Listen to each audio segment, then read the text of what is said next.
ஹோட்டலில் உணவருந்திக் கொண்டிருந்த இளைஞர் காங்கிரஸ் அமைப்பின் தொண்டர். திடீரென இளைஞருக்கு வந்த போன் கால். பைக்கில் கடற்கரை சாலைக்கு சென்ற இளைஞருக்கு காத்திருந்த அதிர்ச்சி. இளைஞரை சுற்றி வளைத்து கழுத்தை அறுத்த இந்திய தேசிய லீக் கட்சியினர்.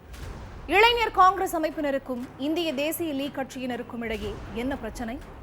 இளைஞர் மீது கொலைவெறி தாக்குதல் நடத்தப்பட்டது ஏன்?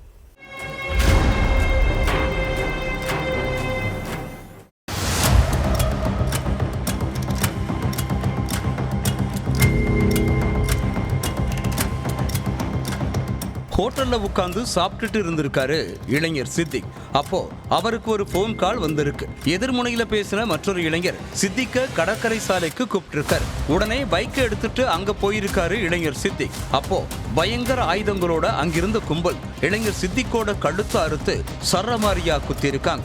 ரத்த வெள்ளத்துல சுருண்டு விழுந்த சித்திக் உயிருக்கு போராடிட்டு இருந்திருக்காரு. சித்திக் உயிருக்கு போராடிட்டு இருந்ததை பார்த்தா அவரோட ஃப்ரெண்டு ஒருத்தர் சித்திக்க பைக்ல உட்கார வச்சு ஹாஸ்பிட்டலுக்கு கூப்பிட்டுட்டு போயிருக்காரு.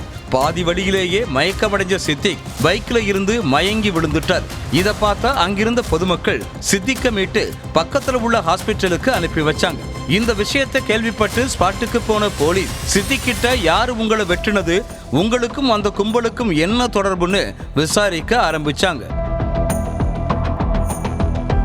கன்னியாகுமரியில உள்ள குளச்சல் பகுதியை சேர்ந்த சித்திக் இளைஞர் காங்கிரஸ்ல தொண்டரா இருக்கார். இவருக்கு இளைஞர் காங்கிரஸ் அமைப்பை கன்னியாகுமரியில பெரிய அளவுக்கு கொண்டு போகணும்னு ஆசை இருந்திருக்கு. இளைஞர் காங்கிரஸ் அமைப்பு மேல ரொம்ப தீவிர பற்றோட இருந்த சித்திக் வீட்டுக்கு கூட சரியா போகாம என் நேரமும் அமைப்பு பணியே கதின்னு கிடந்திருக்கார். இவங்களுக்கும் இந்திய தேசிய லீக் கட்சிக்காரங்களுக்கும் ஆரம்பத்துல இருந்தே கட்சி ரீதியா சில முன்பகை இருந்திருக்கு.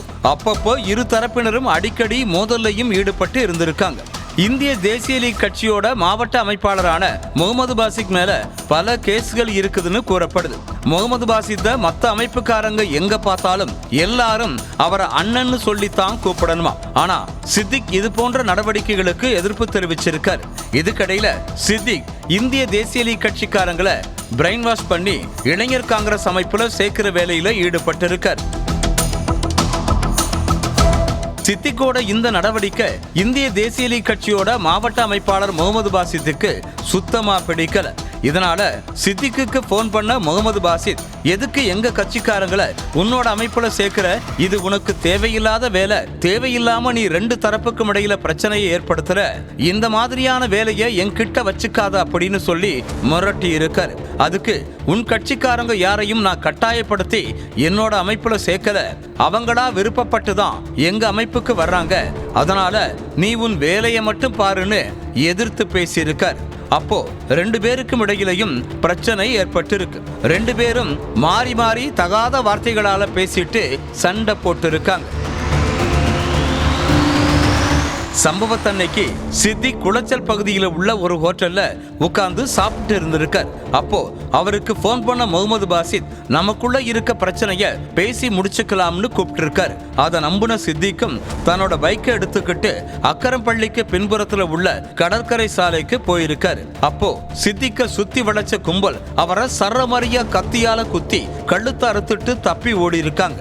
அடுத்து அங்க வந்த சித்திக்கோட நண்பரும் கிராம மக்களும் அவரை மீட்டு ஹாஸ்பிட்டலுக்கு அனுப்பி வச்சாங்க. இந்த விஷயத்தை கேள்விப்பட்டு ஸ்பாட்டுக்கு வந்த போலீஸ் தலைமறைவா இருக்கிற முகமது பாசித் உள்ளிட்ட நபர்களை வலை வீசி தேடிட்டு இருக்காங்க.